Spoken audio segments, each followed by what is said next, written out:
भारत का इतिहास कमाल की कला और वास्तुकला से भरा पड़ा है। और इन्हीं में से दो सबसे बड़े नगीने हैं अजंता और एलोरा की गुफाएं। ये दोनों ही यूनेस्को की वर्ल्ड हेरिटेज साइट्स हैं।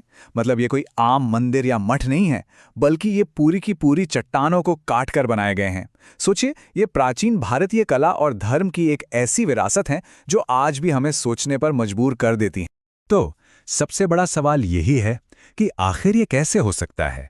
मतलब पूरे के पूरे पहाड़ों को तराश कर बनाई गई ये शानदार कलाकृतियां सदियों तक दुनिया की नज़रों से गायब कैसे रह सकती हैं।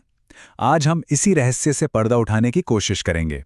ये सोचना भी कमाल का है कि इतने बड़े स्मारक गुमनामी के अंधेरे में कैसे खो गए और फिर आखिरकार इन्हें खोजा कैसे। चलिए इस कहानी को समझना शुरू करते हैं। देखिए, सबसे पहले ये जानना जरूरी है कि अजंता और एलोरा, जिन्हें अक्सर एक साथ ही बोला जाता है, असल में एक दूसरे से बहुत अलग हैं। अजंता की दुनिया पूरी तरह से बौद्ध धर्म को समर्पित है, वहीं दूसरी तरफ एलोरा एक भव्य संगम जैसा है, जहां हिंदू, बौद्ध और जैन ये तीनों धर्म एक साथ नजर आते हैं। और सच कहूं तो यही फर्क इनकी कहानी को और भी ज्यादा दिलचस्प बना देता है। तो हमारी यात्रा शुरू होती है अजंता से। जरा कल्पना कीजिए, एक ऐसी जगह की जो घने जंगलों के बीच में छिपी हुई थी। एक ऐसी दुनिया जहां सिर्फ और सिर्फ बौद्ध धर्म की कहानियां गूंजती थी और जो हजारों सालों तक बाहरी दुनिया से लगभग कटी हुई थी। इन गुफाओं को बनाने में लगभग 800 साल लगे। इन्हें दो बड़े राजवंशों के समय में बनाया गया था, लेकिन फिर पता नहीं क्यों इन्हें छोड़ दिया गया और धीरे धीरे प्रकृति ने, जंगल ने इन्हें पूरी तरह से अपनी गोद में छिपा लिया। और फिर सदियों बाद 1819 में एक ब्रिटिश अफसर जॉन स्मिथ, जो शिकार पर निकले थे, उन्होंने इत्तेफाक से इन गुफाओं को फिर से दुनिया के सामने ला दिया। और सबसे अद्भुत बात यह है कि ये गुफाएं बनाई कैसे गई। वाघोरा नदी के पास एक घोड़े की नाल जैसी दिखने वाली पहाड़ी में कारीगरों ने सिर्फ हथौड़े और छेनी जैसे मामूली औजारों से इन विशाल गुफाओं को तराश डाला। ये उस जमाने की इंजीनियरिंग और इंसानी मेहनत का एक ऐसा सबूत है जिस पर यकीन करना मुश्किल है। अजंता का निर्माण दो अलग अलग दौर में हुआ और ये दोनों दौर बौद्ध धर्म की दो बड़ी विचारधाराओं को दिखाते हैं, हीनयान और महायान। इससे हमें ये भी पता चलता है कि वक्त के साथ बौद्ध धर्म की सोच और कला में कैसे बदलाव आए। तो इन दोनों में फर्क क्या है? देखिए, हीनयान, जो कि पुरानी शाखा है, वो बुद्ध को एक महान शिक्षक मानती है, इसलिए उनकी कला में आपको स्तूप या पैरों के निशान जैसे प्रतीक ज्यादा मिलेंगे। वहीं महायान शाखा बुद्ध को एक दिव्य शक्ति के रूप में देखती है और उनकी कला में आपको बुद्ध के जीवन की कहानियां और उनकी मूर्तियां ज्यादा देखने को मिलेंगी। और अजंता में ये दोनों ही तरह की कला मौजूद है। अजंता की गुफाओं की असली जान है उनकी पेंटिंग्स। ये सिर्फ सजावट के लिए नहीं है, बल्कि ये जातक कथाओं की एक जीती जागती लाइब्रेरी है। ये वो कहानियां हैं जो बुद्ध के पिछले जन्मों के बारे में बताती हैं और हमें नैतिकता और करुणा का पाठ पढ़ाती हैं।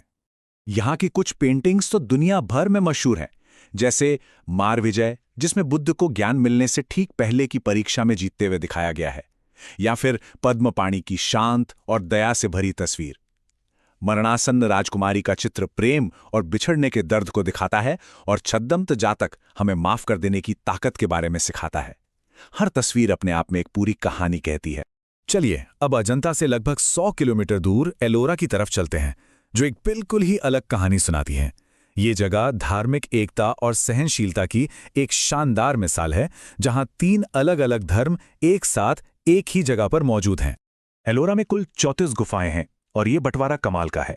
17 गुफाएं हिंदू धर्म की हैं, 12 बौद्ध धर्म की और 5 जैन धर्म को समर्पित हैं। ये इस बात का सबूत है कि उस दौर में समाज में कितना जबरदस्त धार्मिक सौहार्द रहा होगा। इन गुफाओं का निर्माण राष्ट्रकूट जैसे कई राजवंशों के दौर में हुआ और ये उस समय की एक तरह से सार्वजनिक घोषणा थी कि अलग अलग धर्म और आस्थाएं शांति के साथ एक दूसरे के बगल में रह सकती हैं और फल फूल सकती हैं। एलोरा की सभी गुफाओं में से गुफा नंबर 16 सबसे अलग, सबसे अद्भुत है। इसे कैलाश मंदिर के नाम से जाना जाता है और ये वास्तुकला का एक ऐसा चमत्कार है जो आज भी बड़े बड़े इंजीनियरों और इतिहासकारों को हैरान कर देता है। और यहाँ की सबसे अविश्वसनीय बात क्या है? ये कि ये मंदिर ईंटों या पत्थरों को जोड़ जोड़ कर नहीं बनाया गया, बल्कि इसे एक ही विशाल चट्टान को ऊपर से नीचे की ओर काटकर बनाया गया है। जी हां, ये दुनिया की सबसे बड़ी मोनोलिथिक स्ट्रक्चर है। ये जानना कि ये एक ही चट्टान से बना है अपने आप में हैरान करने वाला है। लेकिन असली सवाल तो ये है कि आखिर उन्होंने ये किया कैसे? मतलब ऐसी कौन सी तकनीक का इस्तेमाल किया गया कि एक पूरे पहाड़ को एक मंदिर में बदल दिया गया? इसका जवाब छिपा है इसके बनाने के अनोखे तरीके में। आमतौर पर कोई भी इमारत नीचे से ऊपर की ओर बनती है ना? लेकिन कैलाश मंदिर को ऊपर से नीचे की ओर तराशा गया। कारीगरों ने पहले पहाड़ के ऊपर से खुदाई शुरू की, एक बहुत बड़े हिस्से को अलग किया और फिर उसे ऊपर से नीचे की तरफ तराशते हुए मंदिर का आकार दिया। इस पूरे प्रोसेस में अंदाजा है कि लगभग 40,000 टन चट्टान को सिर्फ हाथ के औजारों से हटा दिया गया था। जरा सोचिए, ये उस जमाने के हिसाब से कितना बड़ा और मुश्किल काम रहा होगा।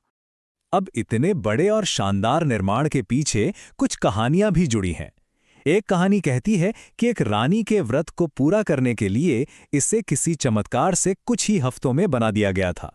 लेकिन ऐतिहासिक सबूत बताते हैं कि इसे राष्ट्रकूट राजा कृष्ण प्रथम ने बनवाना शुरू किया था और इसे पूरा होने में लगभग 18 साल लगे थे। तो जब हम अजंता और एलोरा की इस यात्रा के आखिर में पहुंचते हैं, तो सवाल ये उठता है कि ये गुफाएं हमें आज क्या सिखाती हैं? इनका असली संदेश क्या है? इन दोनों जगहों की विरासत दोहरी है और बहुत खास है। अजंता हमें एक धर्म के प्रति गहरी एकांत भक्ति और कला के समर्पण की कहानी बताती है। वहीं एलोरा हमें धार्मिक सहनशीलता और एकता का एक जबरदस्त सार्वजनिक संदेश देता है।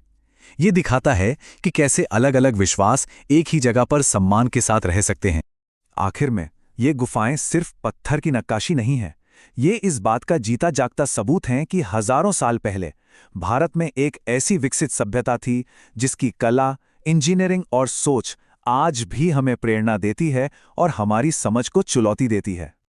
और ये हमें इस सवाल के साथ छोड़ जाता है, अगर पत्थर में इतनी गहरी कहानियां और संदेश छिपाए जा सकते हैं, तो हमारे इतिहास के और न जाने कितने रहस्य होंगे जो अभी तक खोजे नहीं गए हैं, जो बस हमारे समझने का इंतजार कर रहे हैं।